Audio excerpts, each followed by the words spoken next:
Mi nombre es Angélica Porras Velasco, soy abogada y doctora en jurisprudencia, también soy doctora en ciencias políticas y además de profesora universitaria. Me dedico al ejercicio libre del derecho en materia constitucional y en materia laboral principalmente. Por favor.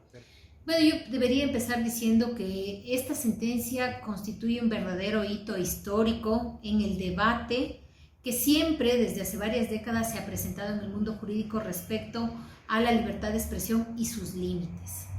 En ese sentido, me parece que la jueza hace un excelente ejercicio de ponderación de estos derechos, cuando entran en juego el derecho a la libertad de expresión por un lado, el derecho a la intimidad, el derecho a la honra y al buen nombre por el otro lado.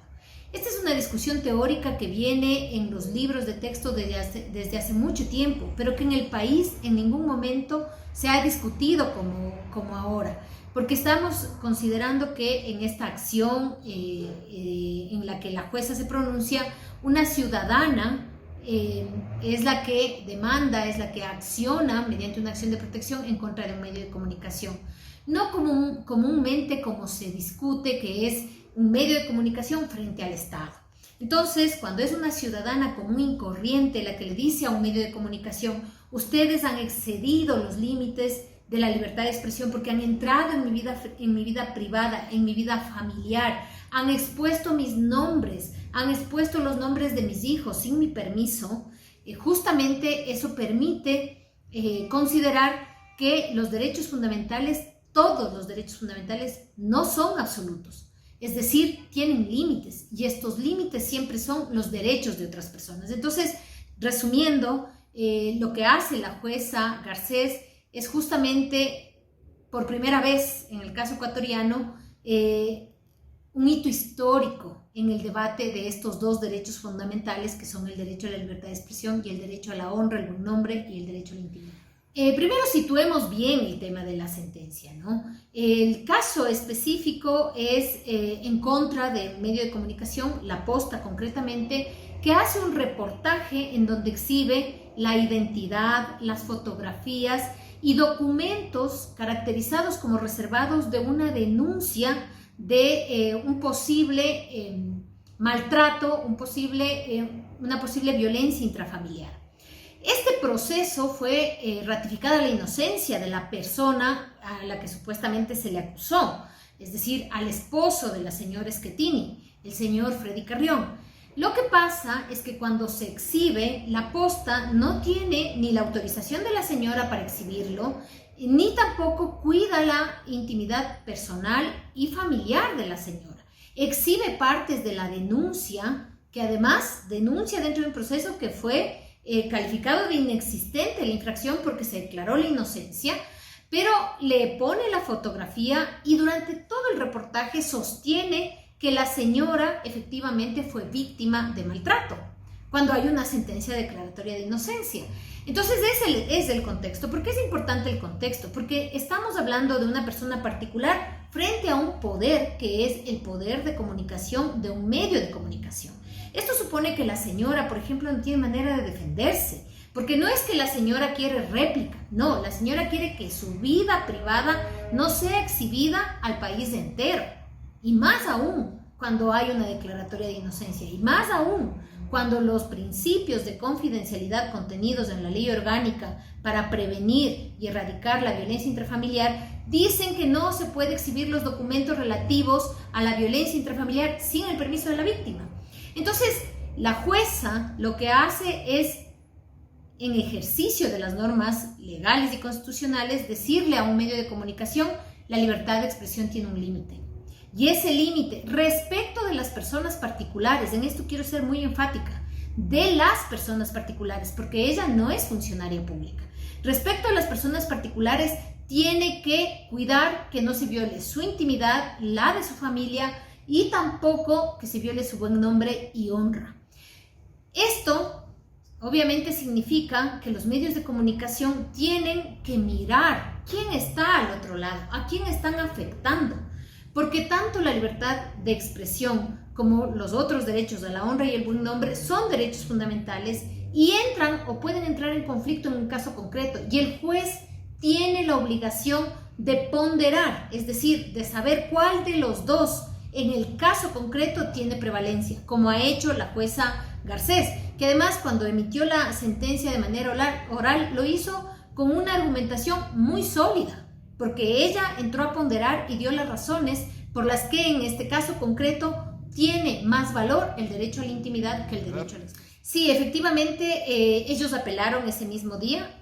Como ustedes saben, cuando es una acción jurisdiccional constitucional, como en este caso esta acción de protección, al margen de que la parte accionada apele, la sentencia tiene que cumplirse. Entonces, la jueza eso se lo advirtió muy bien a la posta, le dijo que tiene que emitir las disculpas públicas por 30 días y además tiene que bajar el video, ¿no? El video ya ha sido bajado de todas las redes sociales. Sin embargo, las disculpas públicas que ellos han dado no nos dejan satisfechos porque nuevamente vuelven a reproducir aquello por lo que la jueza declaró que se había violado los derechos constitucionales de Priscilla Schettini. Entonces nosotros estamos, bueno, de hecho ya hicimos un escrito dirigido a la jueza señalando que estas disculpas públicas no cumplen los parámetros que ella misma estableció en su sentencia. Bueno, yo creo que hay varios debates que se han abierto acá y esa es una de las cosas que hay que agradecer porque estos debates que tienen que hacerse en las aulas universitarias se han hecho en un juzgado y eso es muy relevante y abren varios temas importantes. Por ejemplo, ¿cuáles son los límites de los medios de comunicación respecto a personas particulares? Esa es una primera cuestión. Una segunda cuestión, ¿cuáles son los límites de los medios de comunicación frente a funcionarios públicos? Porque son dos situaciones totalmente distintas. Y luego también, ¿qué es o cómo debe entenderse el ejercicio del periodismo? Recordemos que cuando uno ejerce el periodismo está hablando de información, es decir, le está entregando a la gente información y esa información debe ser veraz y contrastada.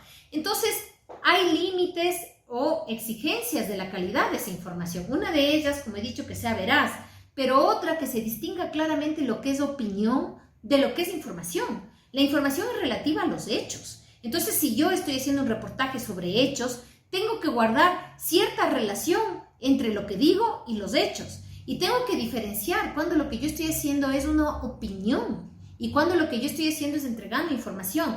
Esto lamentablemente en este reportaje se junta, porque al mismo tiempo que supuestamente están dando información, están entregando opinión sobre un funcionario público, que no es al que nos estamos refiriendo o al que estamos protegiendo con la acción de protección, sino a su esposa y a sus hijos. Ese es un debate.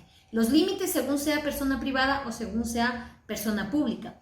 Otro tema que es bien importante, el uso de la información con fines políticos.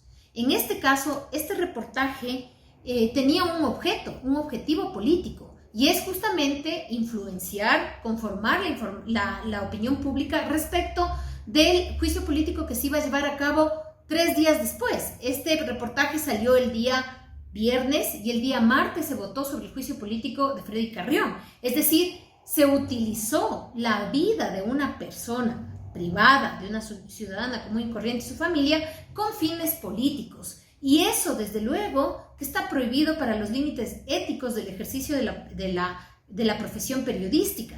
Entonces, esto abre también un debate sobre qué es el ejercicio ético de la profesión periodística. ¿Qué es el derecho a la información? ¿Cómo se debe contrastar la información? ¿Y qué significa que haya una información veraz? Ese es otro tema que también se va a discutir acá. Y un tercer tema es la cuestión de los derechos de las mujeres. Las mujeres, y ese fue uno de los argumentos de la jueza que me pareció excelente, fue que dijo, el reportaje dio por hecho que la señora Priscilla Schettini había sido objeto de violencia intrafamiliar. O sea, no admitió, ni siquiera le puso en duda por la sentencia que decía que había una ratificación de inocencia. Siempre dio por hecho que que la señora Schettini fue víctima de violencia. Y a pesar de eso, de dar por hecho ese asunto, nunca puso en práctica todas las garantías que la Constitución establece para las presuntas víctimas de violencia intrafamiliar, sino que la expuso, sacó su foto y además sin permiso de ella. y reprodujo partes de la denuncia que ella había presentado sin su autorización en el año 2017. O sea, son varios debates: límite de la libertad de expresión, funcionarios públicos y personas privadas, límites del ejercicio de la función periodística y además derechos de las mujeres.